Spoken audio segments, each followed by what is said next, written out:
Hello, one and all, and welcome to episode 6 of the Cookout.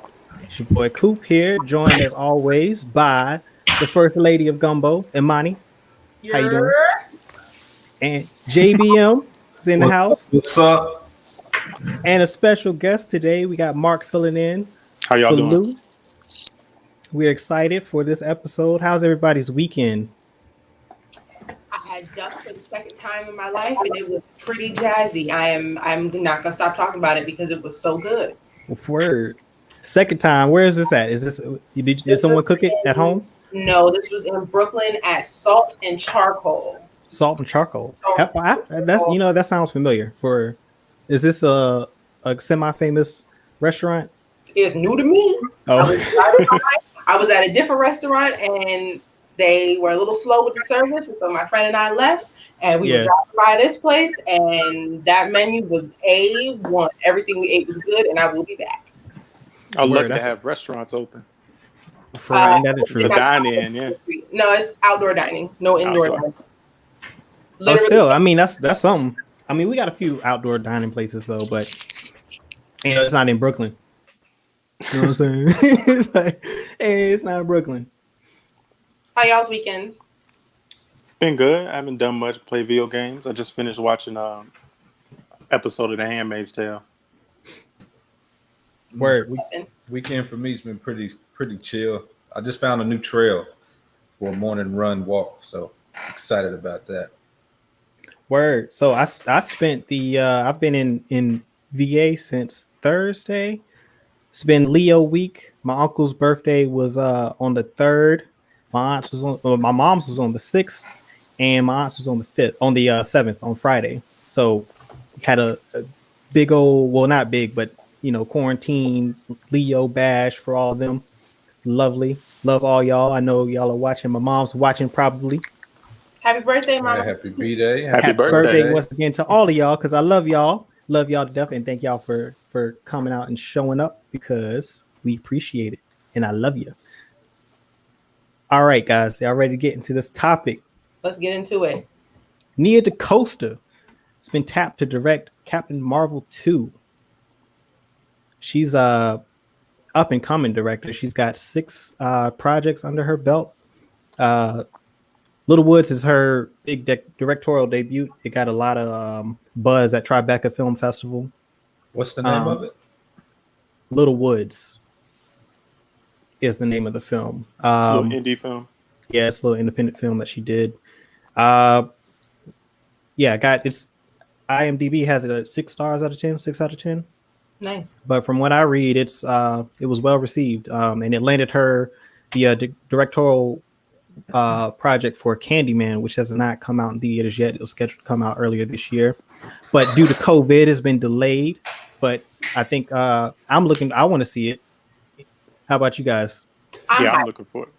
I'm hyped. I saw the first, the original Candyman last year with my little brother, and everyone that I know who had seen the movie had seen it when it first came out, and they all told me how crazy it was. And then when I saw it, and I saw this very lacking CGI, I was not as impressed. I see how it could have been scary, but it didn't do much for me. So I'm very hyped, but I did appreciate the story. So I am looking forward to seeing the remake. Did anybody see it live, like when it came out in theaters? No, not the original. No. I think I was too young to see the original, but I do remember seeing it on VHS. Oh, word. So what was your first impression of it? I was horrified from that movie. Terrified. So you scared the bejesus out of me. And I just recently rewatched it, and I'm like, wow, I do not remember this movie being this bad. Hi, Mrs. Cooper. My mom's in the chat. Happy birthday once again. What's up? That's a crazy dynamic, like watching films when you were younger that scared you. The only other thing that I could think of that I've rewatched and I was like, seriously, is a War of the Worlds with Tom Cruise. You thought that was scary? When it came out, absolutely I did. I think That scene, Nah. they were in What part scared you? For real. the scene when they were in the basement and they had to be quiet because the little thingy came and was looking at them, and then the alien came and Dakota Fanning was in the chair like this. Y'all, I was not breathing. Bro, I forgot she was in that movie, yo. That's suspense. That's suspense. And then if you rewatch it now, you're like, oh, I had to be 10 when that came out. Yeah, like I mean, that was like an a scary action movie to me. Yeah, I was thought like exactly. Exactly. I mean, Signs was definitely scarier than that was. Signs still scares me. No, Signs when I was had a a real creep young element kid, to it, for real. when I was a real young kid, Charlie and the Chocolate Factory scared me. Oompa Loompas, those were scary to me. The Oompa Loompas. The Oompa Loompas, bro. I had when they went in the tunnel. When they went in the tunnel. Nightmares from the Oompa Loompas as a kid. I promise you, I had full blown nightmares. Yeah, oh my god, not the Oompa Loompas. Yeah, bro. when I was a little kid watching that. Oh yeah, no. What was it? The outfits that got you? The singing, it's like the chanting that they were doing every time one of the kids died. They were killing them kids. Hey, that's wild. I've never heard anybody say they were scared of Oompa Loompas, man. Oh, yeah. That's wild. I think they were supposed to be scared. I wish we had a clip of that right now. We might have to clip that one for real. No? The only thing that I can think of that scared me, like as a kid, that was a family geared for movies, was the subway scene in The Wiz. Those pink things that got up. Listen, yes, that's a good one.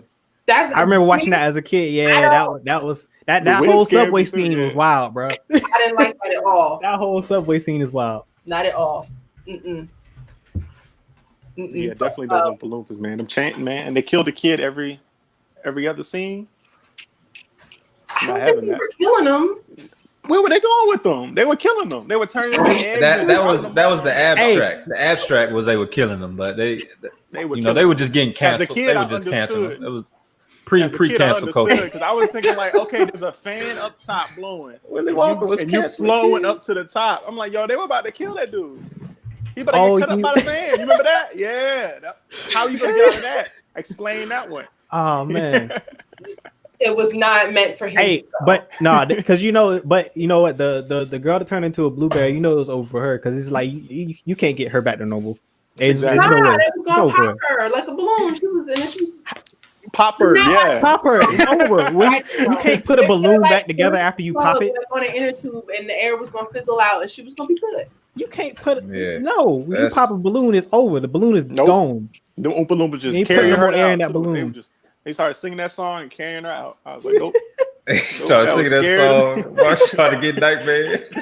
I'm telling you, I had nightmares. I always wondered how Willy Wonka was so funny and easy going, but they were getting in all these dangerous situations. He was a lunatic. He was psychotic. He was kind of crazy, man. Absolutely. So yeah, so has everyone, let's get back on topic, the Captain Marvel, the first one, has everyone seen that, right? I saw it. What were your thoughts? I wasn't the biggest fan of the movie, but I see how it was important to the timeline for the MCU. Like it was an origin story. I'm not a huge fan of origin films because they're filled with a lot of information, a lot of fluff. I like, as far as the MCU goes, I want them to have a villain and have to fight him and deal with him and all that jazz. But I mean, it was still important because if you didn't see that film, you would not understand, one, how powerful she is, and you also wouldn't have any context for the ending of the last film that came out, which I believe was the Spider-Man Homecoming, right? Yeah, I still haven't seen Homecoming. You playing games. I still haven't seen it. It's not on Disney Plus yet. And I didn't go to the theater to see it. It's not on Disney Plus. It's not on Disney Plus. It's on Netflix. It's not on it yet. No, it's on I saw ads for some ones. Because I was gonna watch it, I think last weekend or the weekend before last, because whatever the last Marvel discussion that we had, it might have been after the Comic-Con discussion, after the Comic-Con episode. I went back to Disney Plus to see if it was up there, and it wasn't up there yet. It might be on Netflix. Yeah. Or no, I think they're still having issues with Sony. It's Far From Home is on Stars. So if you know somebody who has cable, you can sign in to using their account onto the Stars app and watch it. Yeah. Well. Oh yeah, the Spider-Verse is on Stars or Netflix. Stars and Sony got a thing going on, apparently. Yeah, I have Stars. That's probably where I saw it. Yeah, I think for me the film, was kind of, it was an introduction to the character and her power, but I would like to see in this one they develop her relationships a little bit more, and give the character a little bit more depth. As far as we know, she's super powerful, so like, what are her like weaknesses, like what are some of the things what are her vulnerabilities, like, just kind of like my favorite part of um Iron Man 3 was the vulnerability in that movie for Iron Man, and like them exploring the relationship that he's got with Pepper Potts, and how that's really that's his driving and motivating force behind why he wears the suit at this point. And I thought that was like the best part of the film, like that relationship and them exploring that further. So I would like to see them do that a little bit more in the second one with what's the co-pilot? What was her wingman or wing woman? I'll look that up. I forget her name. And her daughter too she's I want to say a new Avenger. She grows up to be a new Avenger as well. The little girl. I think I heard something about that. Her daughter, the little girl. I think I want to say Maria Rambeau. Yeah, Maria Rambeau. Like I want to see that relationship explored a lot further. And then like just her being a super badass out in space. I would like to see her just be more personable. I think, in the film, she lost her memory. So she didn't really know who she was. And so she just became this person who was really powerful and just a badass who didn't really have much friends. Like the only people that she was connected to were lying to her. So now, and then the next time we see her is Endgame, and she's there to work. She's not really to talk. And so it's time that, she developed emotions and just has a personality of her own. Like, is she funny? Like, I can't think of one time in the films where she made me laugh. That was my introduction to her in Infinity War. So it's basically, from my understanding, she's like Superman, right? Marvel Superman. I could see that. Not human aliens flying across. Well, she's human. She's human. Yeah, she's definitely human. In the movie story, she's human. Yeah, but she's got the power of what was that? What stone was that? One of the Infinity Stones in her. She's been enhanced by that. So yeah, I mean, so she's definitely. So did you see Captain Marvel one? She's got the Space Stone. No, I didn't see Captain Marvel. My introduction to her was Infinity War. Yeah, you got to check that out. Yeah, from that, I was thinking, like Amani was saying, like she didn't seem to have much of a personality. She seemed kind of dry. She didn't really have one. Did you see Far From Home? Far From Home? Yeah. She was in Far From Home? No, but her film was very important to what was happening in Far From Home. So if you did not see Captain Marvel, create that portal on some stuff. Not that because you know how the Marvel films are. You can enjoy them individually, but if you watch them all together, you'll be able to. You get a little bit. Yeah. So if you what's the connection? Because I don't remember the connection. Do you want me to spoil it for you, Mark? Go for it. At the end of I can still watch a movie. At the end of Far From Home, you find out that oh my goodness, what's Samuel Jackson's character's name? Fury. That Fury was not the person talking to Spider-Man throughout the entire film. It was not him. Yeah, okay, I remember that. For some reason, I thought that was the alien people from. Yeah. So everything that Fury was telling Spider-Man to do and why he was like not really helping him is because it wasn't Fury in the first place. So and that's important because if you see the end of Spider-Man Far From Home, you find out that some information comes out that's like a really big deal and it sets us up for the next round of films. Yeah. Dang. So with that in mind, was Fury the real Fury when he got snapped away? No, that was really so Fury. I've seen some debates about that too online about whether or not that was really Fury. But go ahead, Money. Well, in that same scene, you find out that Fury is alive and well. He just doesn't know what's happening on Earth. So now stuff has popped off, and Fury has to come back to Earth and find out about it the hard way. He basically took a vacation after everything happened with Thanos. He was like, "Y'all killing me. I'm taking a break." And some stuff popped off during his break. And now that needs to be dealt with, and he's got to come back to Earth and find out about it. Oh, froze for a minute there. So, but as for the Captain Marvel film, I don't know much about what's next for the MCU, like as far as comic book wise. So I don't really know like villains who she's going to be dealing with, but I'm excited. Who directed that Captain Marvel film? Ooh, that's a good question. And why did they not go with them again? I did not see anything about that online. Yeah, I don't think it got the reception that they were expecting. The Captain Marvel for the first film. I think Ryan Fleck and Anna Bolden. And they out of there, huh? They wrote it or they wrote and directed. I'm seeing directed right here. I'm not seeing anything about writing. Story by Nicole Perman, Meg. Yeah, I didn't see any info on why they were never offered the second film. Yeah, I don't. Yeah, because I don't think. Trash. Yeah, I think it made money, right? Yeah, it made a lot. I mean, of course it made money. It's a Marvel movie. Of course It made money. Man, what's the I think problem? I don't think that Feige and Disney were satisfied with the fan reception of the film, so I think they chose to get a different direction for that. Yeah, so the directors were also the screenplay writers, but then they had other people that actually did the story. That's the problem. Oh, yeah. Well, but they were involved with the story also, but it's just 3 additional people involved with the story. So seems like they were very hands-on. But this new one's is getting directed by that director we were talking about earlier, right? Yes, Nia Dacosta.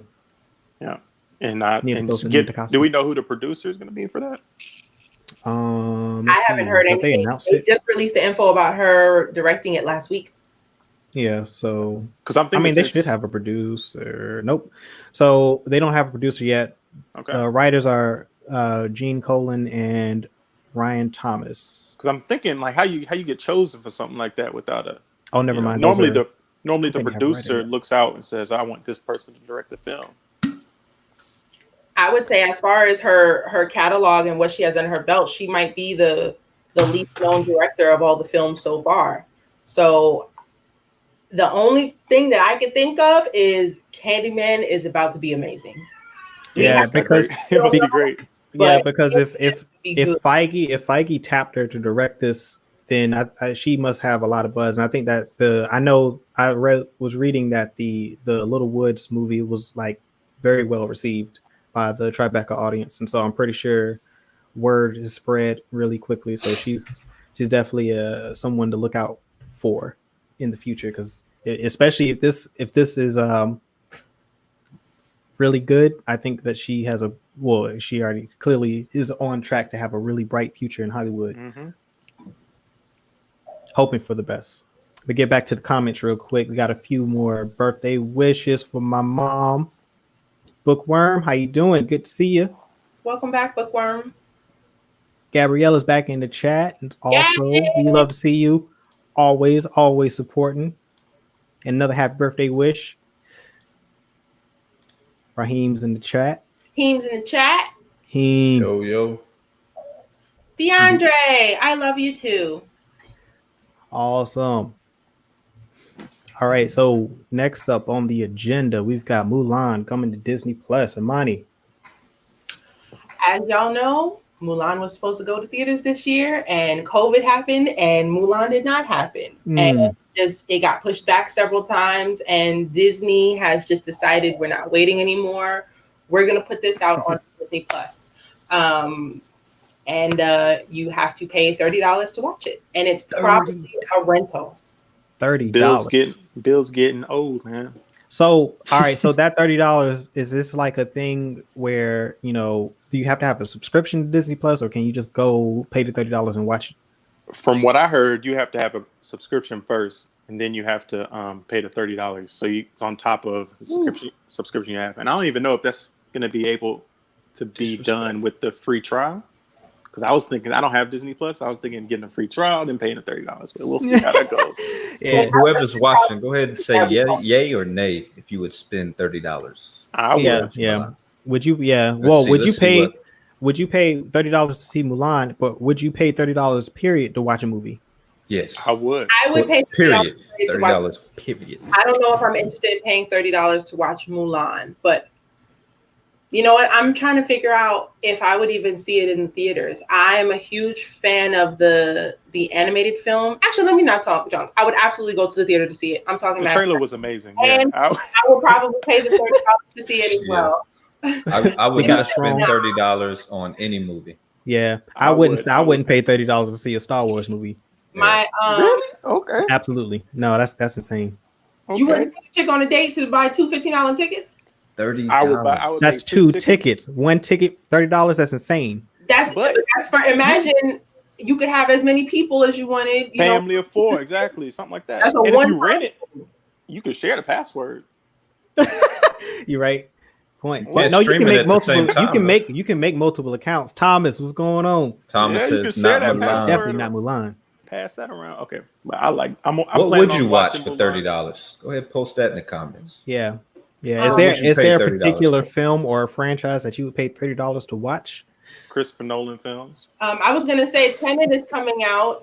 It has been announced that Tenet will be released in theaters everywhere but the United States. And when it is coming out in the States, it'll be much, much later than the rest of the planet, and it'll be in select theaters. I honestly think that everybody is trying to see what Mulan is going to do. If Mulan is successful and Disney Plus makes money, I think we can all expect that a lot more films are going to come out quickly. So Tenet, we might be able to see that a little bit sooner. But I think one of the things that I think might be a mistake for Disney is that paywall into the subscription service. If they offer $30 to anyone, even if you have the subscription at all, I mean, you open up the entire world to watch that film for $30 from the comfort of their home. Because a lot of theaters are closed in the United States, I feel like a lot of people would pay that $30. I really do. And I think other films that are supposed to be in theaters are being pushed back and delayed by COVID. I feel like if they really want that money and they really have some bills to pay before the end of the year, I say charge $20 or $30 or whatever and put it on Amazon and Apple TV and all those other things. $20. Yeah. Gabriella made some. Hey, that's a point though. Yeah, it's a point. It's definitely a good look for families of like 5, where you definitely about 2-day rentals. I don't think you're gonna purchase this film for $30 and be able to see it forever. I believe that's what I'm saying. That's crazy. Amount of time. That's why it's crazy to me, because I can go on Amazon and rent a film for like $3-4, like, and I get like what 70. I think it's like 36 hours to watch it, and I can watch it as many times I can watch it as many times as I want to within that time period, and it's like I mean, it's a movie ticket, like. So it sounds like what everyone's saying. Movie theaters ain't going away. No, they're not. I wouldn't say that. We like the movie theaters. We like the movie theaters. I wouldn't say that. I like the movie theaters. I wouldn't say that. However, I'm just saying you're willing to pay that much money to go to a theater, but not watch it at home. I personally don't spend $30. Tickets are tickets are $15. I go to matinees. Tickets.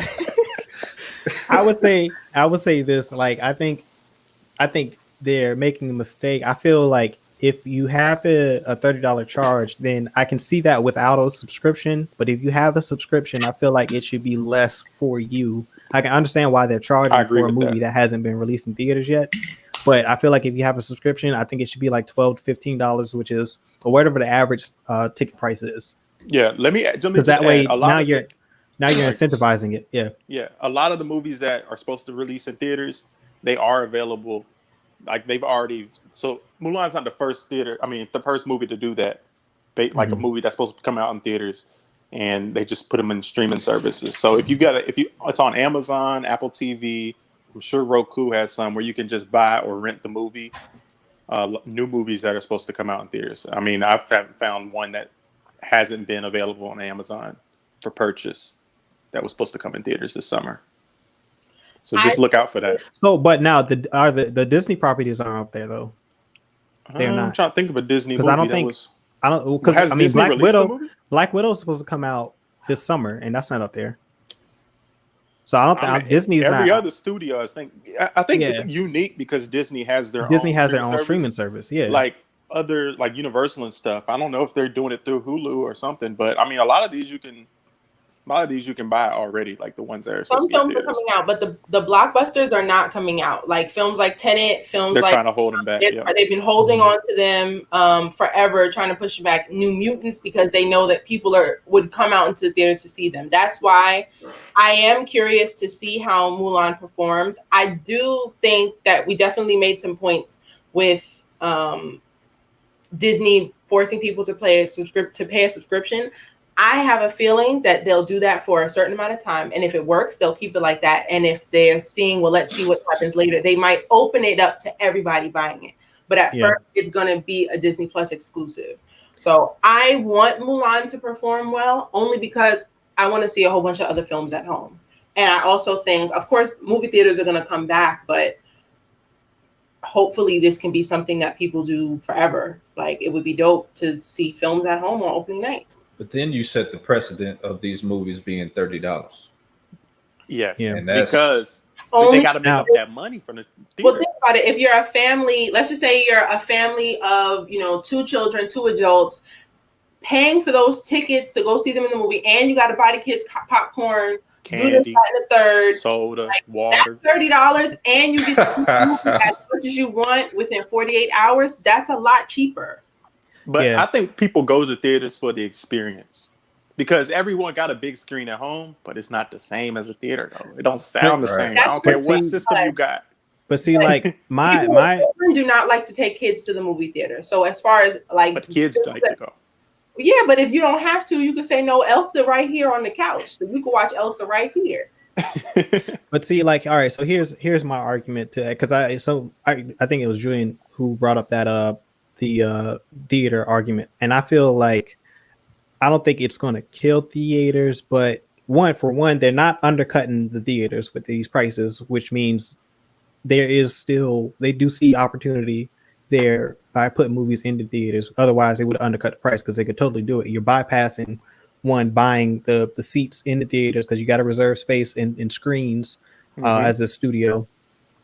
The theaters make money off of the seats and then the concessions. Mm-hmm. So it's like the price of $30 is not really, to me, that doesn't make sense. Like that's way too steep.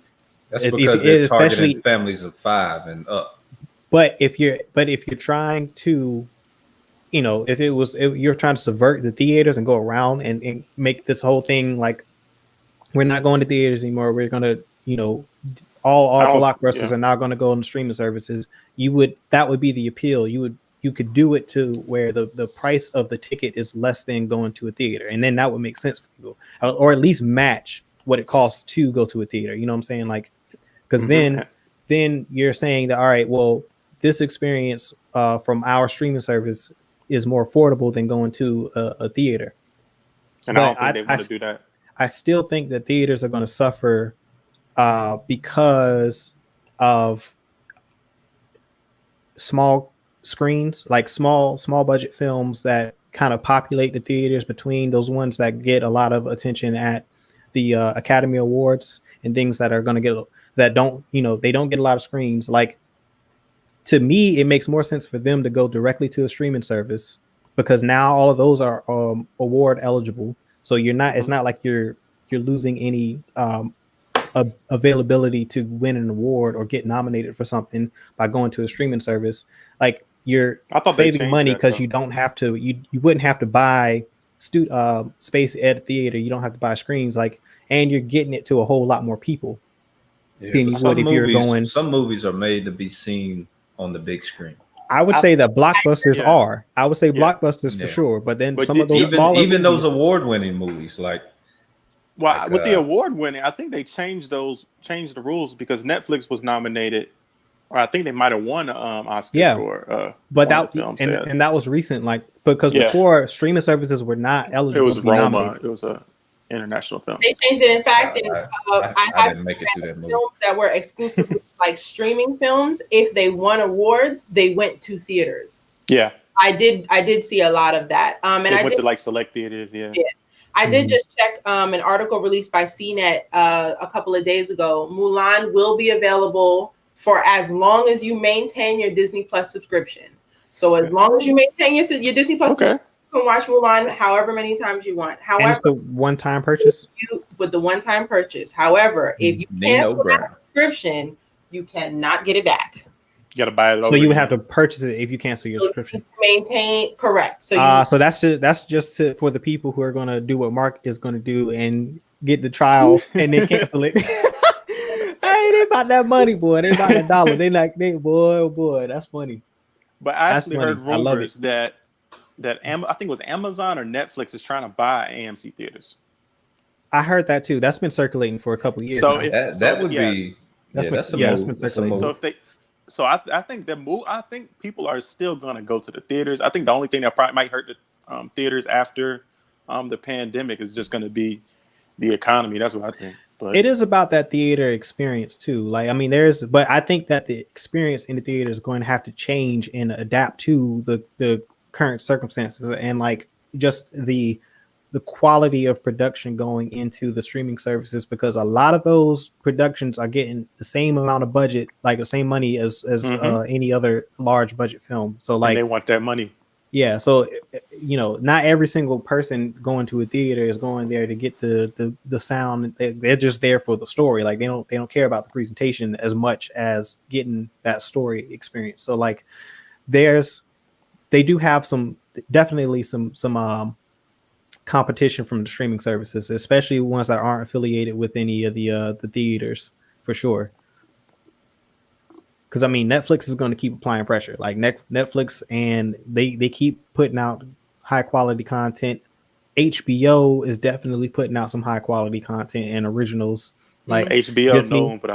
known for that. Yeah, and I mean, they launched with some serious like starters for sure. Like, and then Amazon is got infinite amount of money. I don't know what Apple's doing. Does anybody have an Apple birthday, bro? Plus, and they have some hits on there. They have a show called C, who stars what's the guy Khal Drogo from Game of Thrones? Yeah. Lisa Bonet's husband. Momoa, Jason Momoa. Aquaman. They have a show by M. Night Shyamalan, which is super creepy. But they've got some stuff going over there. Hi, Kanar. What's going on? Good to see you. Yo, drive-ins would be dope. That would be a dope to come back. Like, because then you're still abiding by the quarantines. The fact that drive-in movies are popping up again, I feel like that just proves smart. People just want to get out the house and go to see a movie, man. But they don't even care. Yeah, that's smart though, because like you can just pull up in your car, buy that ticket, got your mask, and you good. Like I dig it. Jersey yet, but I'm excited. Kanar lives in Alabama. So the South got them, but the cities, I haven't seen anything like that up here yet. Hard to Where do. would you go to? Y'all got some parks that can do it, but that's temporary stuff. You can't really have. You can't pull up in the car though in a park in the inner city. I'm waiting for them to do their own thing with a projector and some Netflix. I'll be out there. Shoot, man. I mean, if they could, there might be something to where like you could if you live close to a park, they could put a big projector in there. You can just watch it from your apartment. You know how they used to do it facing the park. I mean, there's some cities that do movies in the park now. It's more like a public service. You don't really pay. You just show up. Yep. Usually older movies and stuff like that. But they dropped the new movies in the drive-in theater. It might be something else. It just proves that people just want to get out the house, man, watch a movie. Yeah, absolutely. Yep, something to do. Absolutely. So what next up on the agenda? What we got next? Ren and Stimpy coming to Comedy Central. A reboot. Speak of the devil, because we talked about this a few weeks ago when we got into that comment that our favorite cartoons. That last that might have been 2 or 3 episodes ago when we talked about our favorite cartoons. I think this is amazing, and as someone who watched that as a kid and is now an adult, and like going back and seeing those things, one, I just miss those cartoons, and then 2, that wasn't appropriate for kids in the first place, especially like now that we're adults and we know something a little different than what we knew before. I don't know if I don't see what I enjoyed about it. I could understand now as an adult, like, yo, they wildin', but I'm hyped to see where they're going to take it because we know Comedy Central allows people to do a lot more than Cartoon Network did. So I could only imagine how they're going to take that even further. Actually, it doesn't look like they're going to re-air the old episodes from Nickelodeon. It looks like they're just rebooting the series, so they're coming up with new content. So I'm curious to see. It's Comedy Central, so I know it's going to be funny. But I'm curious to see if they go a step further than what they did on Nickelodeon, or they try to keep it within the same vein. They have to go kind of nastier. And because depending on the time of day that they run it, it could get real raunchy. Because then it used to be on it was on some. They rebooted it before, like on Adult Swim or something. I think they re-aired it on Adult Swim. No, they couldn't. They created new episodes. It might have been Nick at Night. They might have put it up on Nick at Night, and it was more raunchy than it was more raunchy than the original. I forget who aired that originally, so I think they're probably going to try to do that way again. It only lasted one season. It was like a few years ago. Yeah, try to bring it back. I missed that whole way. They have to out the gate crazy, just shock us all. It needs to be trending. So I have a feeling that's the most appropriate thing to do. To just come out and just say, this is not the Ren and Stimpy that I thought I saw back in the day. That would be the best way to do it. Which is that's a wild concept in general, to go to watch a Ren and Stimpy reboot and go, yo, this is crazier than what originally aired. That's wild. But yeah, I agree with you. They have to do that. I also think, if this does well, hopefully we can see other cartoons from when we were children make, comebacks and then be adult comebacks. I like the idea of growing up with a show. Imagine if, As Told by Ginger or Doug, if they adults now, I want them to talk about some adult stuff. Mm-hmm. Remember when they tried to grow up the Rugrats? That's what I was going to bring up. I thought because Rugrats tried that, it didn't work. They tried Doug too in middle school or high school or something. Really? I feel like they tried that with apparently Doug. That didn't work either because I don't remember that. They were teased, and also though that was still semi appropriate. Maybe if they did shows like Cat Dog or Cat Dog belongs on Adult Swim. That just looks crazy. I love that show. I love it. That show was wild. Modern Life. One article that they will do it on select locations. What are we talking about? Talking about the drive-in theaters. Oh, in the Walmart. Yeah. Okay, I remember in the parking lot. In the parking lot. Yeah. I remember seeing something about that. Man, Walmart just get that money, man. They about their dollar. They definitely about their dollar for sure. What if they have a thing and they're just selling Walmart snacks? Walmart brand snack, great value. Great value. Great value. Great value snacks. Just snacks from Walmart instead of popcorn. You could just buy snacks. Hey man, and that's a great way for them to sell they brand though. Have the great value popcorn, that junk be dry. Oh Lord. He says all grown up was terrible. It was terrible. I agree. That junk. I gave it a few. I remember watching that junk as a kid. I think I had to be in middle school, probably watching that. I'm like, yeah, this ain't it, Chief. Oh, grown up, yep. This joint ain't it. That joint wasn't hitting at all. Nah. I think it would have to be a show that was in some ways inappropriate to begin with. So Cow and Chicken, Ren and Stimpy, even SpongeBob started as an adult cartoon that they made lighter for children. Imagine if they took it back the other way and made it an adult cartoon again.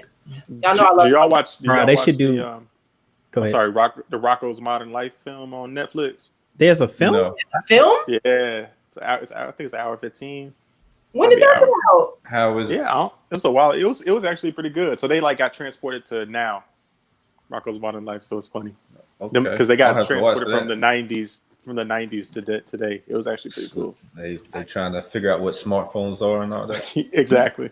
Yeah, I would say Ed, and Eddie would be interesting. Speaking of Ed, and Eddie, and speaking that of would raunchy, be interesting to do that shows, if Meat Canyon got funded for some, that would be all-time rock level 1,000, bro. I did watch it.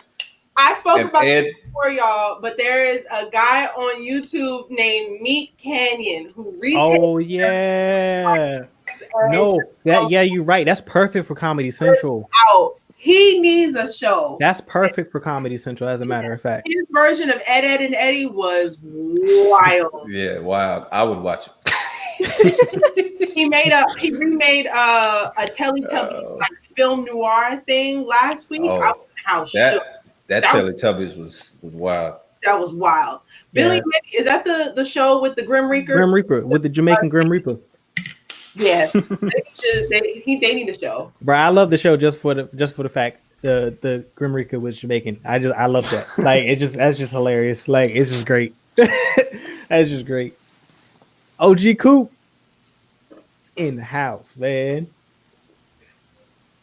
Yeah, well, I don't know why you put Billy and Mandy here twice, bro. We got you the first time, man. Dang. Hey Arnold found his. Hey Arnold found his. Is this a show concept or is this real? Did he really find his parents? Yeah, no, that's a movie. That's a movie. He found it. That's a movie. Yeah, they made a movie about Hey Arnold finding his parents. Wait, where were his parents? Was this like a? Was this a plot thing? In the jungle. They were in the jungle. Was his parents the wild thornberries? Oh, there's a Hey Arnold. There was a movie called Hey Arnold, the Jungle movie, but I think that's a different one. Never heard of that. Would be wild. Hey Arnold the movie, and then Hey Arnold Part 2. But one of them he finds his parents. The newest one of those is the Jungle movie. That would be fun. That would be hilarious. Like if his parents was the wild thornberries, and like somehow they swapped out. Hey, that little boy. What's his name? Donnie. Arnold, though. Yeah, they swapped. Somehow he got swapped out at birth with Donnie. You know what? His head Danny, was big like that, though, right? Exactly. Yeah. Oh snap! Let me find out. It could be a thing. Meat Canyon need to come on and do a parody on that. That would be hilarious. Hey Arnold, imagine how big he would draw his head. Y'all, please after the show, please check out Meat Canyon on YouTube. Like, and then come to the Discord and yell at me for making you watch it. And then he's got to go on Maury to find out like his parents are actually the wild thornberries. Hold on, we giving out any ideas. No. As a matter of fact, his granddad looks like Nigel. Free ideas. We giving free ideas. That's free ideas, y'all.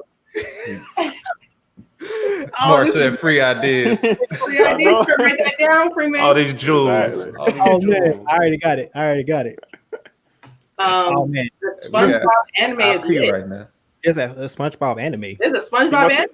He must have did it. An anime, or you just mean like animated movie? No, he's saying the SpongeBob. He must have did it. Wait.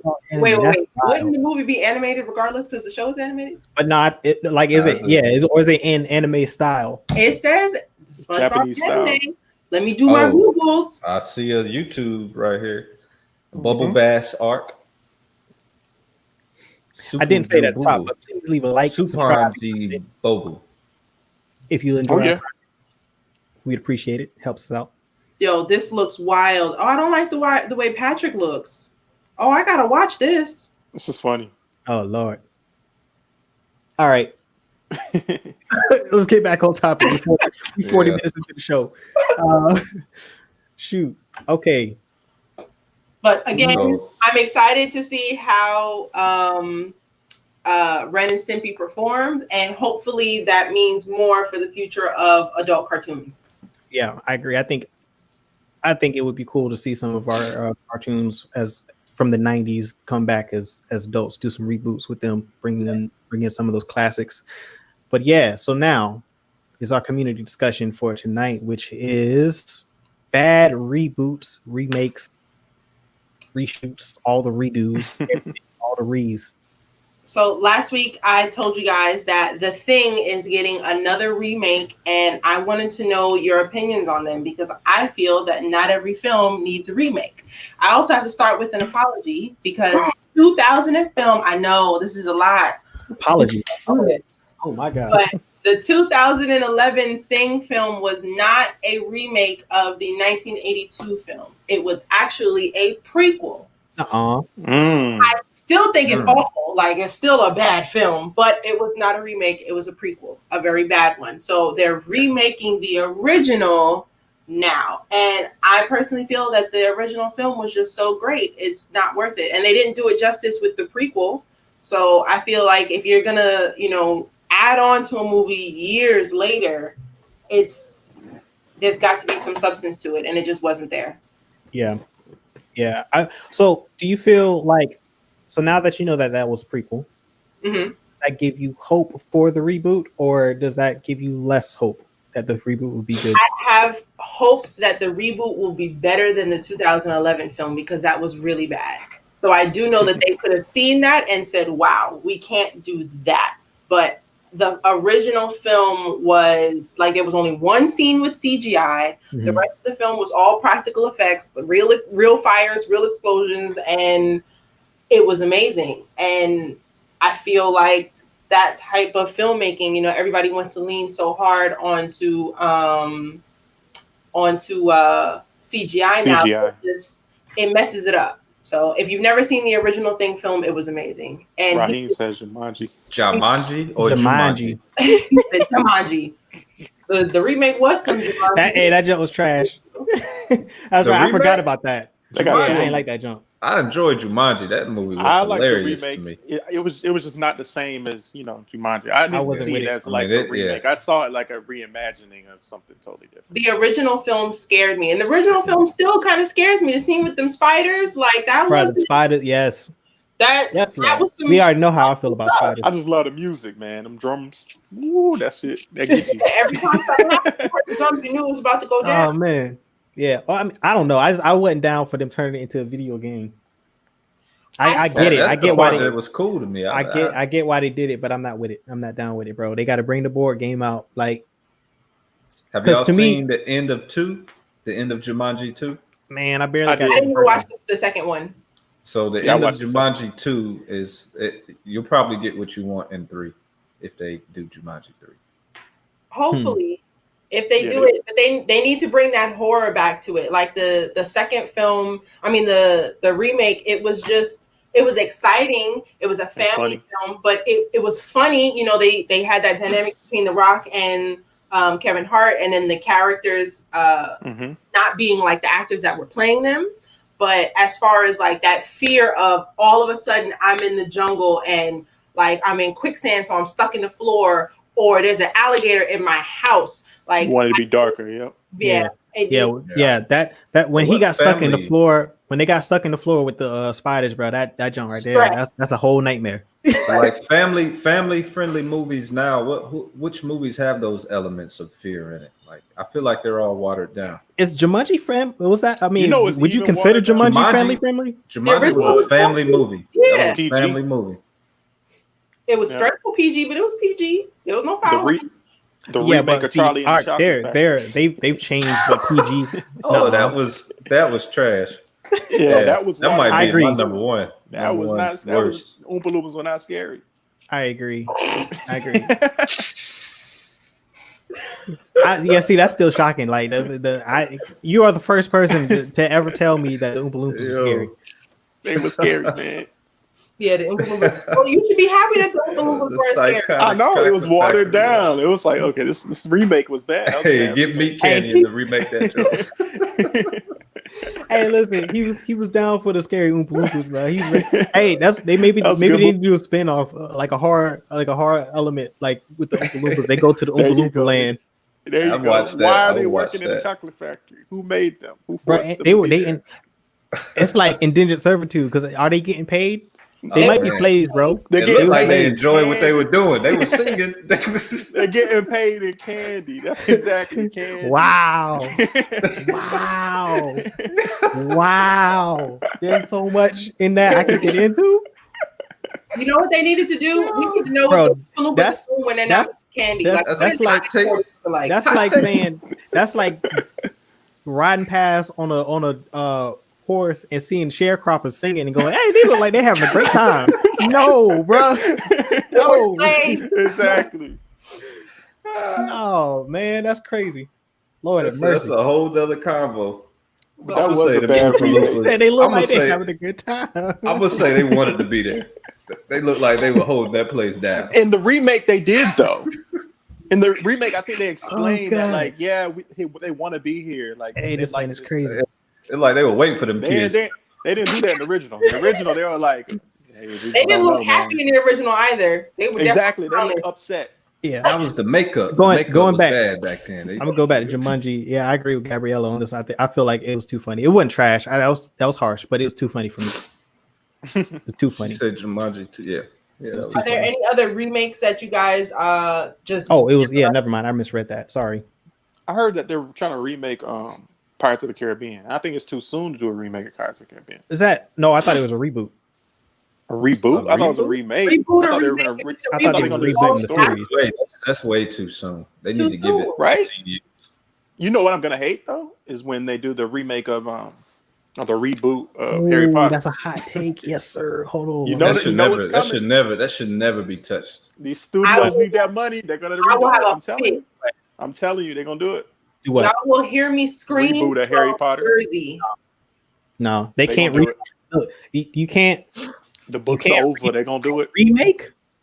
You talking about remake, like recasting the original characters and all that, like remake. Reboot, yeah.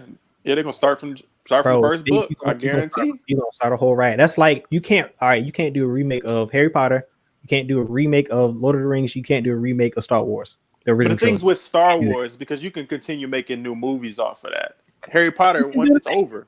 But the Harry Potter universe, though, you can expand. Like that's why I don't understand. Yeah, That's why I don't you like could. people doing remakes because You can you got a absolutely fictional, you got a You fictional could. universe that you can absolutely expand and create new characters for. Like You're that's, 100% right. But them books made so much money, and the movies made so much money. The studios don't care. They reboot Oh, it. I'm man. telling you, it's happening.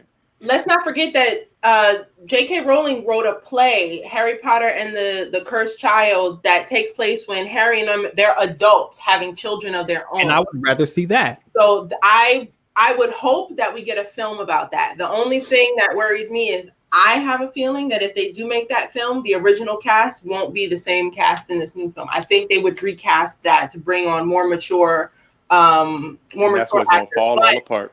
that to me, well, it wouldn't be a reboot if it's the same timeline. Maybe if they're using the current people for flashbacks, but yeah, I don't think I don't see a problem with recasting for that film because it's supposed to take place so far in the future. Yeah. All right, Gabriella, I 100% agree with you on this with the Twilight reboot. I feel that they were trying. I think Jordan Peele and that team, they made a mistake by trying to make it horror, because to me, Twilight Zone is not a horror series. It's those situations that are suspenseful and they make you think. And they, yeah, Great point about Black Mirror.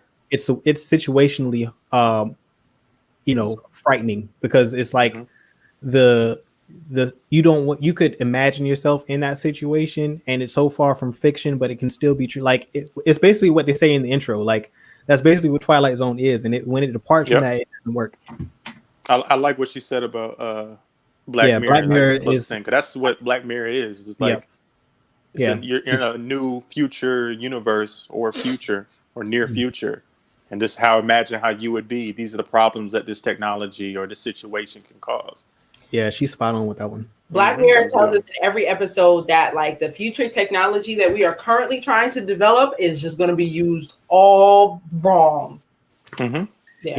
Yeah. Fantastic Beasts and Where to Find Them are in the same universe. It's actually a prequel technically to Harry Potter because this is young Dumbledore's in. Yeah, that might be the only thing saving it though, because saving it from being a reboot is that they can just, like you said, spawn off the universe. Like I don't know. Them original movies made way more money than Fantastic Beasts. It's about but there was no book. So there was the Fantastic Beasts book is literally just a catalog of all of the different creatures in the films. It's not a book. So this is technically an original storyline, an original. Yep. This is all new. They're doing well. They're definitely not doing as well as the books, but I mean, also time has something to do with that too. And because of that, it doesn't have the same cult following that the books of Harry Potter had. Like Harry Potter, the books already had a cult following. So like when you make this into a movie franchise, all you got to do is hit all the beats that the fans want. Like you got to be in tune with the characters and the story and understand and just execute it. Like and give the fans what they're expecting as far as what they remember reading in the books. That's why the Lord of the Rings books movies worked so well because like not having any visuals at all for Lord of the Rings and then watching Lord of the Rings, it's like this is exactly what I pictured in my head. And Harry Potter probably did the same thing. I didn't read the Harry Potter novels growing up, but like I remember seeing the covers of the books and going, and when I watched the movie, I was like, all right, this looks and feels like what I saw on those covers, because I was reading Lord of the Rings when everyone was reading the So I just googled the Fantastic Beasts. The first movie made 800 million, which is great, and the second one made 650 million. But they already have 3 more films planned. Yeah, Maybe they will just continue to spend on that. If they would have Harry Potter and the Cursed Child, I would expect that to do better than the Fantastic Beasts films, only because it's the character that we already know and love. So. Yeah, and it's probably a stretch, but if there was some way to tie in the Cursed Child with Fantastic Beasts and kind of do a setup for that sequel trilogy, well, for that sequel series, that would probably help with that franchise as well. Yeah, that'd be tough just because of the time period. It would be tough, but I mean, it's magic. You can and Dumbledore is like 150 years old. Yeah, it's magic. It's magic. It's the same with Star Wars. Like, wow. Yeah, like they said, wizards and witches live like slightly longer than humans. So like humans' life expectancy like 80, they could probably get to hundreds. What about witchers? Go like this and heal something. Yeah. Well, I mean, the Witcher series on Netflix is pretty good. I have that on my list. I gotta start watching. Is that watching. an adaptation? From a game. It's probably the best video game adaptations we've received thus far. Top, I believe it's at the top of the list. I wonder how long they live though, Witchers. I don't know if it's not in the lore, then they can. I mean, I'd imagine a Witcher could live at least 100 years. So what's a Witcher? A Witcher is a person that was taken as a kid, and they were put through this this magical enchantment process. Apparently, it's like super painful, and you basically fight other Witcher kids, and the strongest end up surviving. I would like to watch that as a Witcher. I have it on my list. I'm gonna get to it. So Gabrielle asked a question. Do you think fans will stop reboots from occurring if a few are bad, or will they still go out to see them to at least relive their memories? I saw the first one and I didn't enjoy it, so I didn't go see the second one in theaters. I waited till it came out on HBO. Oh, apparently I would say it depends on the franchise. I mean, Star Wars is pretty much going through that right now, and still making billions, dog. Yeah, it doesn't, because it's just controversial, and they're going to go see it either way. Like, no matter how much they don't dislike the movie, they're going to watch it. Whether they watch it in the theaters or watch it at home, they're going to find a way to watch it. I think with those franchises so loyal, they're just going to show up. Yeah, I think the only difference for Star Wars is because Star Wars is a theatrical experience. Like, there's no books. Like, there was no pre-existing content when Star Wars came out. Like, that was a truly theatrical experience. So for the fans, going to watch Star Wars in theaters is always going to be what they want to experience and where they want to experience it. So, like, I mean, the uphill battle Star Wars fights is getting people to read like the novels and the comic books and all the accessory material, the TV shows. Like, more fans will watch the films no matter how much they like or dislike them than they will the other content. Even if the other fans are like, yo, this stuff is great over here, people are like, nah, man, I gotta go watch it in theaters. Like, I've literally heard people say that. So I think already got the visual. It's like, like, you want that. That's a franchise that people definitely want that theatrical experience. And I think it really depends on the franchise. Like, I think Marvel can do the same thing. Like, I think, well, Marvel has, because there have been a few movies that people kind of like iffy or didn't like. Thor: Dark World, like Fantastic Four. That's not even a part of the MCU, but yes, that's one. And I think and that's a wild thing. Like, people know, the fans know what's part of the MCU and what's not. And like, I think the X-Men films and all of the properties outside of Disney that are Marvel properties suffered because Disney making the MCU and Feige making all of this interwoven. Like, people are like, I'm not watching this because it's not part of the MCU. Like, people are invested in that. Like, yeah. So I think once there's that level of investment, they're going to go watch it, whether or not they like the previous movie or not. I do think the fans have a lot of power, though. We saw that with the Sonic the Hedgehog adaptation. We were so upset that we got them to completely change and reanimate the entire film because of how bad they made him look. But that's unique because one of the internet, because there have been movies where like it's been really bad and the previews has been bad and the studio went forward with it anyway because there wasn't enough interaction with the fans to like stop it, and then it just hits theaters and nobody goes to watch it. Like that's happened before. I think that the internet makes it a lot easier for fans to express their frustration with a property, for sure. Sonic the Hedgehog was pretty good. Jim Carrey. Yeah, I'm glad they fixed that character because that wasn't Sonic. That first CGI rendition that they had. Why did they do that? What the hell that was? That was not Sonic. As for bad reboots or bad adaptations, I mentioned this earlier. I read all of the Twilight books. I liked them, and I loved the films when they originally came out. I still love some of the films, but I recently rewatched the first Twilight film, and I am sad to admit that was really bad. Like it just, the acting, not necessarily the story, because what I read in the book is what I saw on screen, but the acting on screen definitely made some improvements from film 1 to film 2. So as for all of the films together, really good. As for the first film by itself, it needed a little bit of help, and I'm glad it got it. Mm. Yeah, I'd say the Maze Runner is another franchise like that. It's bad. Yeah, that's an adaptation because that's a book. It's a book too. Yeah. I never got to read the book, and I enjoyed the first movie. Hey, speaking of Mark, I know you're an Artemis Fowl fan. Did that movie come out? Nope. Well, actually, no. I think it did. Did it come out, or did I get like locked up? I didn't watch it, but I heard. I saw the trailer for it recently. Yeah. I don't know if that's came out yet. Yeah, I had to check. I just thought about that. I was like, because I didn't read books. That was not one of my franchises. But that trailer didn't look good either. They said the idea what they were trying to do was they were trying to flip a villain or something, like make the villain because the main character is kind of like a anti-hero, and they're trying to make him more nicer. Well, for children. Yeah, I guess. No, well, yeah, we're talking about bad, so I won't bring that one up. I was gonna talk about Dune. Doom was trash. No, Wait, you said Doom. I said Dune. Oh, Doom. Dune. I'm excited to see Doom, but that's not out yet, right? That's not the topic of our community discussion. But I am looking forward to that. And I'm a little late. Well, so remake technically, you can say whether or not you're hyped for it. Oh yeah, I'm definitely. We're hyped for Doom. And that's a series too. That's going to be like I think a trilogy.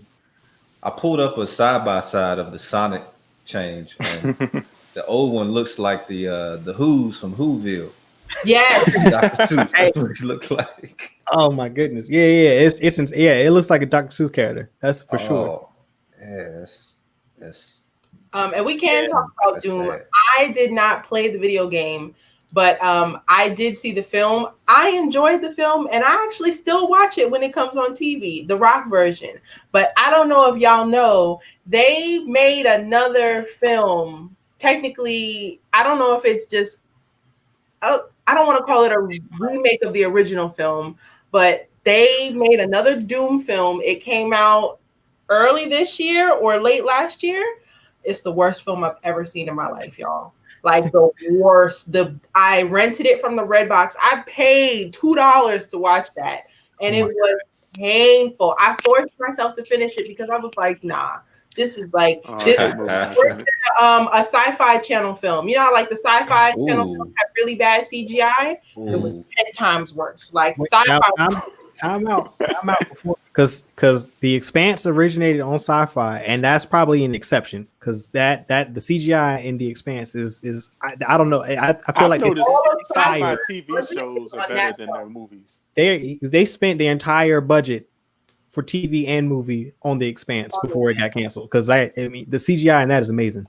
Sci-Fi makes good shows. I just don't think they make bad movies. They don't market well, dude. At all. I think they make bad movies intentionally. Yeah. Right. So because after Sharknado, Sharknado 2, and then Sharknado 3, Octopus, like at some point they know that they be wilding.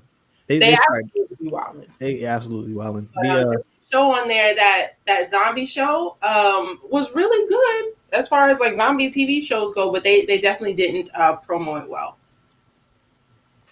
I think the I feel like the Halo adaptation on Netflix is underrated. I enjoyed that. There's a Halo I didn't adaptation? see that. Yeah, it's it's not Reach. I forget what it's called.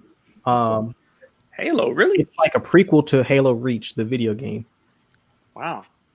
But it's I've pretty. never heard of it. What's it? Forward Unto Dawn is what it's called. Yes. It's called Halo Forward Unto Dawn. Check it out. Wow. Check it out. I mean, they get the lore is on. Yeah, as somebody who doesn't play video games, I was sad that I didn't play games because now I'm missing out on like more. Like I wanted to see more of the film or like another episode or something, and there just wasn't that. They want you to go play the game. Yeah, I was bummed. I'm looking forward to Uncharted. Speaking of another video game, Yeah, for sure. Uncharted into a movie. Yeah, I agree with that. And I will say that. I mean, when you're playing the game, it kind of feels like a movie. Yeah, I could see them doing Ghost of Tsushima as a movie. That would be dope. I would love to see that as a movie. Like if they could adapt that correctly, I feel like and if they go, the traditional like Kurosawa style directorial, it doesn't have to be black and white, but like in that type of format where they're using a lot of wide shots and getting that whole, there's not a lot of talking, not a lot of dialogue, a lot of intense moments, those standoffs, those samurai standoffs, like it could be really dope. And the story by itself is really good. Like the connection to the family and understanding the shogun way of life. And just, I feel like they did a really good job of explaining the history of the feudal era of Japan and what the importance of the samurai to the people of Japan, their code of honor and all of that. Like I like history stuff. So like any game that can give me, or a book or anything that can give me some context into history, or I can learn a lot from, I love it. Love it, especially if it's historically accurate. Because I think that the battle and the invasion of the Mongolians into Tsushima is an actual real life event. So I think it's based off of a true story. Okay. But yeah, I would like to see that. Actually, I would like to see that if it's done well.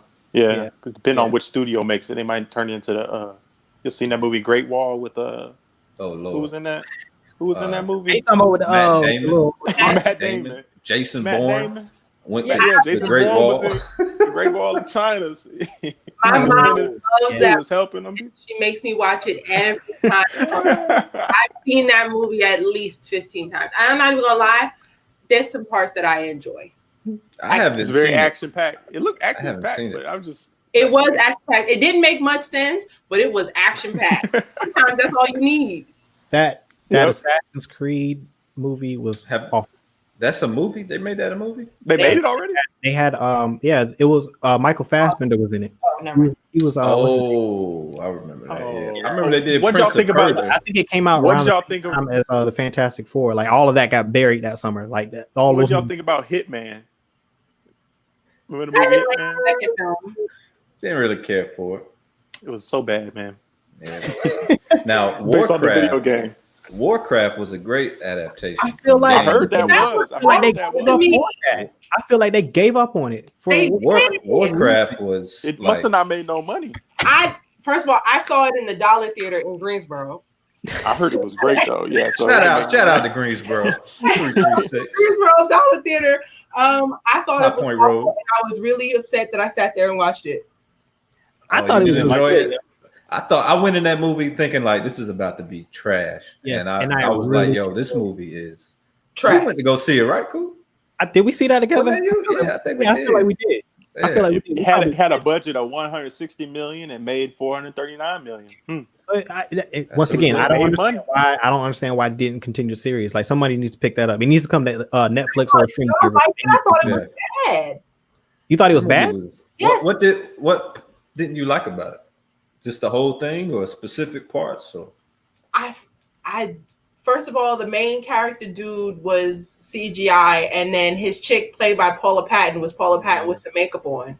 That Okay, all right. Listen, you got a point there. That was probably the best part.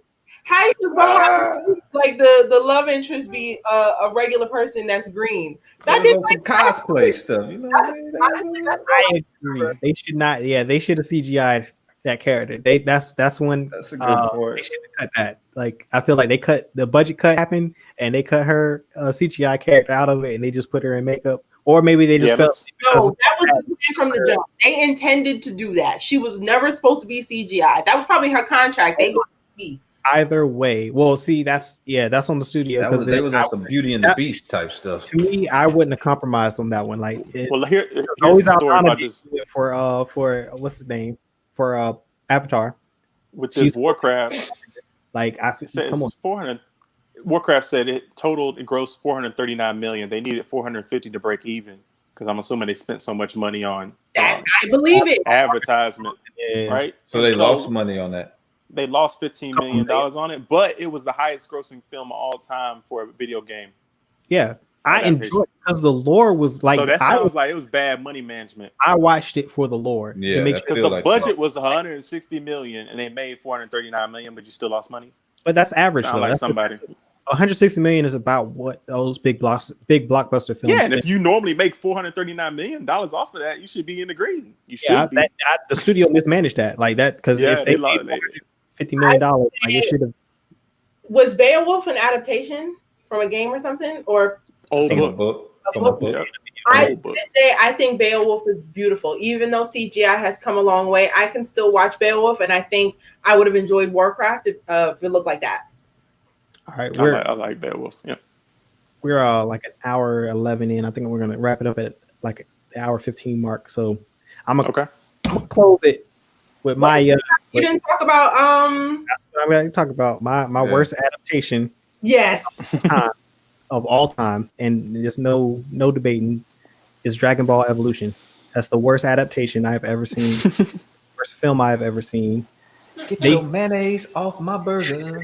That was not even. It wasn't even Dragon Ball. Like that's way worse than Avatar. Like I can't think of anything worse than Dragon Ball Evolution. That was pretty bad. It was pretty bad. I mean, I did not see it. Was it live action? Yes. Like live trashing. It is live trashing. Oh man, they could have kept that animated or something. It is the worst thing I have ever CGI. Wow. Okay, bro. Was it worse than the Mortal Kombat film? Oh, don't disrespect Mortal Kombat like that. No. Like you don't understand. Like what's the movie with the people getting eaten by the bed? Oh, Deathbed? Yeah, it's worse than that. It's worse than that, without question. I would pay to see Deathbed before I watch Dragon Ball. Who is this? People get Imani, you're gonna love this. You're gonna love Deathbed. Lord. Just Google it. It's on YouTube, right? It's on YouTube. Yeah, but no, Dragon Ball Evolution is probably the worst thing I've ever seen. That's the worst adaptation I've ever seen. I would never watch that movie again. And I feel like because of that movie, they have not made another live action Dragon Ball film. Yeah, it was just white people, white high school kids arguing. It made no sense. Like no, yeah. Like the entire cast was white. Like man, that's funny. Man. It was wild on the burger, bro. Like when Dragon Ball Goku and Dragon Ball Goku's a child. These are like grown men, and I'm like. Like he pulls up to a mansion party. Yeah, you gotta see it, Mark. You gotta watch it. And it's actually gonna trip you out. You wouldn't know it's Dragon Ball. Should we pull it up, Cool? Check out who directed it. They're actually making a new Dragon Ball Z movie, bro. But I want to give an honorable mention to Mortal Kombat since Mark mentioned it. That's like the worst adaptation. James Wong directed Dragon Ball Evolution. He's the one that made X-Files, Final Destination 3, Black Christmas, Final Destination 1. So he made that type of movies. Those type of movies. Wait, how did he go from that to that? That doesn't even make sense. Final Destination. Dragon Ball Final Destination to the Dragon Ball Z movie. That was so bad. Hong Kong-born American television producer. It was made by a whole bunch of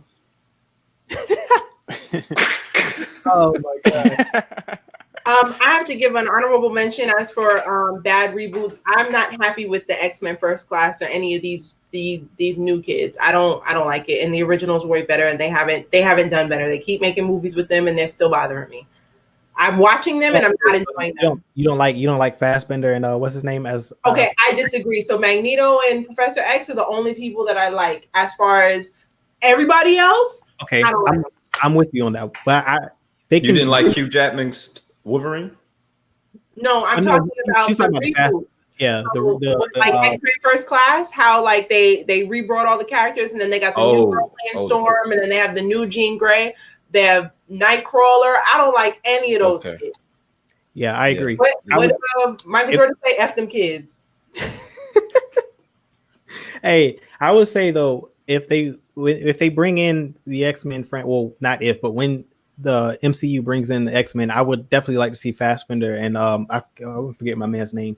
I would definitely like to see them reprise their roles as Magneto and Professor X, because I enjoy them. Like that's the only thing about that movie that can let me continue to watch it. Like, because they translate well, even with Patrick Stewart and Ian McKellen to me. Yeah. When they went back forth in Days of Future Past, I appreciated that. Like you can clearly see their connections. Almost like they had conversations with them. They worked together to understand the characters, and the other kids didn't. Yeah, it's like they yeah, James McAvoy is the actor who played the young Professor X, Charles Xavier. Charles. My only thing that I wouldn't like about them reprising them is I don't like it when they recast in the middle of something. Like it's very obvious and it's difficult to shake. So if they're gonna bring back that Magneto and that Professor X, recasting the other characters might be a little bit funky. No, it won't. They got the multiverse. They can do it. They got the multiverse. They have the power. Bro, listen. The easy cop out. Everyone loves James McAvoy. Those were some pretty good casting calls right there. They love them. They love them. No one's gonna second guess or question if they bring them back and recast everybody else. They're not gonna people are gonna be like, oh wow, they did that, and then it won't be anything. Because if the movie's good, no one's gonna care. Actually, and I will give credit to Sophie Turner, who plays Jean Grey. I actually think that was a decent casting, but the film, her storyline is written poorly. Like the most recent film was not good, and it's not because of her acting. I agree. Writing. So she was okay, but as for Storm, as for Scott, as for Nightcrawler, as for the girl who plays Jubilee, they haven't even given her lines yet. Wipe all them off. Also, I've never liked. She hasn't spoken yet. She has spoken yet. I already don't like her. The girl who plays Mystique, I've never liked her in the role. Jennifer Lawrence. Yes. I never really liked her as Mystique either. I always felt that was off. I would also like for them to bring in the dude who played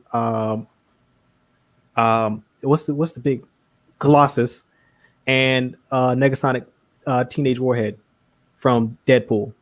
You like the CGI Colossus? I didn't like it. I like the actor. They can, with Disney's budget, they can make that character way better. I'm talking about the actor. I like the dynamic between him and Negasonic Teenage Warhead. I like that. I'm excited to see. I want to see them all together. Like that little cameo that we got in Deadpool 2 with the whole X-Men cast being in the house. I thought that was dope, but I want more. Yes.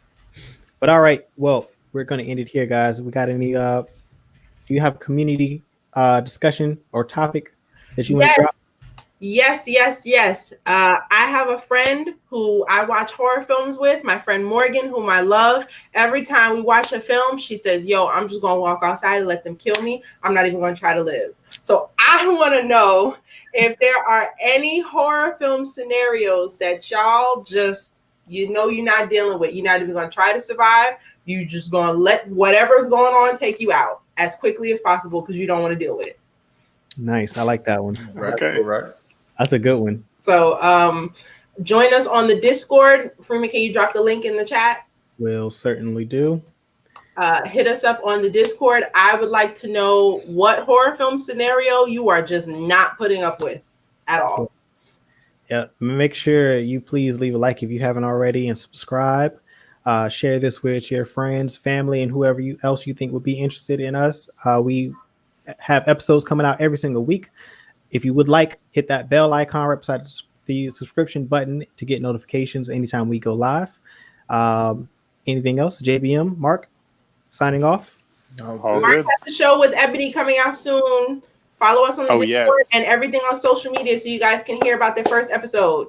Yes, yep. And so I just dropped the link to the Discord into the chat. If you're not in the Discord, join us. We got conversations going on all the time. We've got video game discussions. We've got we are active. Any type of movie, TV show on any streaming platform, network, wherever they may be, we can talk about it. We like to have discussions. We like seeing the conversations going on. We engage. We like to see everyone, like Gabriella in the chat, Raheem, everybody that's been very active in the community, keeping the conversations going. We appreciate you all. We got more content on the way, and I think that's it. I'm signing off, guys. I don't know if you got anything else you want to add. Oh, JBM, you got one more honorable mention for a movie adaptation you want to talk about? Quick mention, Laura Croft, game to film adaptation. Feel like that should have been mentioned. Yes. Yeah, that's pretty bad. Yes. Ghost in the Shell too. Ooh. That's not the remake of the Tomb Raider, the remake that came out, was it last year, the year before? Trash. Yeah. Trash. It wasn't that good. Trash. Live trashing. Fell asleep on that one. Oh, it was bad. All right, guys. On that one. As always, we appreciate you for coming out, and we will see you next week. Thank you. Good evening and good night. Yeah, thanks for having me.